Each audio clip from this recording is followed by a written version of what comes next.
It seems like the world's been blowing up lately. Everything going on in the Middle East and the disasters happening in Japan right now. We've had our TV on CNN pretty much 24/7 throughout the day.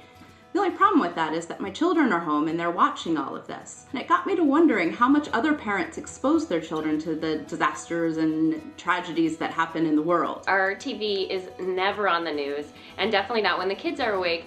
And my husband and I get our news kind of from websites or news radio. And in the morning when I'm dropping off my children, they're 4 and 5, 2 boys.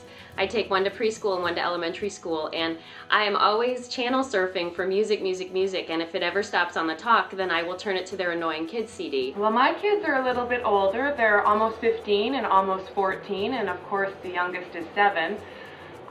So I don't shield them from that. My kids, they experienced their own personal tragedy at a fairly early age when they were 9 and when they were 8. My youngest son, Shale, was very disabled, and he passed away suddenly and very unexpectedly one night with no warning. It was really brutal for my children, and they learned really early on that tragedy affects everybody, and with no warning. They may not have experienced these things themselves, but they understand the pain that is attached to it. So I try to honor that by not treating them like small children. Your idea and your attitude sounds great in theory, but it's so obvious that you're 10 years ahead of me, and I don't know how to get from where I am to where you are in any sort of graceful manner. Right now, my kids watch only, pre-recorded PBS shows. They spend a full day in preschool or elementary school. They talk to kids. Kids say lots of things, and they come home with crazy ideas, and every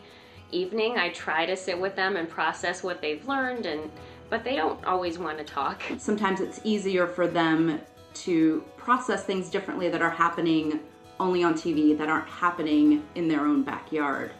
My daughter, for example, when we were watching the footage from the tsunami, she was absolutely terrified. She's only 5, and she was standing in front of the TV and she was crying, and I felt like I should turn it off. I felt like maybe she shouldn't see that, but then I let it go, because I think in the long run it's important for her to see things that happen around the world. And she stood there and she cried, and she said that she was afraid and she didn't want that to happen to her.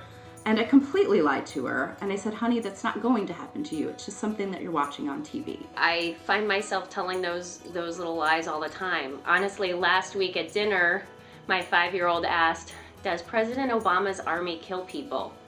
I was like, good question, kid. Started off with, what do you think? And the answer is yes, but where do you go from there? It's my understanding that these are little people, and I don't want to shield them from life. I want them to know what's going on in the world around them. When my kids were younger, like I said, they were 8 and 9 when their brother died. And at that point, we had kept them fairly shielded from natural disasters and stuff. And I think that I did them an actual disservice, because when tragedy struck my house and they experienced it firsthand, they were completely unprepared for it. And I understand that tragedy, you can't ever prepare for a tragedy, but I wonder sometimes that maybe if I hadn't shielded them so severely, perhaps they wouldn't have had such a difficult time when it actually happened to them. So I'm sure you guys are all dealing with this in your homes as well. We all have different children at different ages, different understanding levels, and we would love to know how you deal with this in your family. Leave us a comment, let us know your thoughts. Join the Momversation at momversation.com.